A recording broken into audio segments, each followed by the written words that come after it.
Бул мен жана апам. Биз бактылуу жашайбыз. Мен 5-класста окуймун. Мектепте эң алдыңкы окуган окуучуларданмын. Апам сабактарыма жардам берип үйдөн да окутат.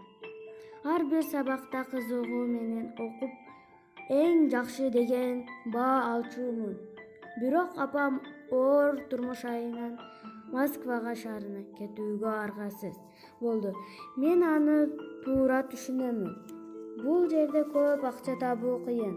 А мен болсо ичимден сыздадым. Билдирбей жылмайып апам менен коштоштум. Мен чоң энемдин колунда калдым. Арадан жылдар өттү. Мен 9-класс болдум. Бул убакыт ичинде көп өзгөрүүлөр болду. Мен Аскат аттуу жигит менен сүйлөшүп жүрдүм. Чынын айтсам, эч нерсеге кызыгуу жок эле. Аскат менен да урушуп, маанай жок. Ар дайымкыдай көңүлүм чөгүп ыйладым. Чоң энем болсо мени түшүнбөй, кылган кылыгым жакпай, менен урушат. Ар дайым ойлоймун, апам жанында болсо баары башкача болмок. Мейли акча болбосун, мейли байлык болбосун, болсунчу менин күнүм, мээрим чачкан менин нурум апакем.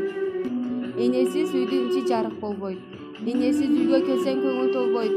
Канчалар мээрим төгүп турса дагы, өз энеңдин мээриминдей мээрим болбойт.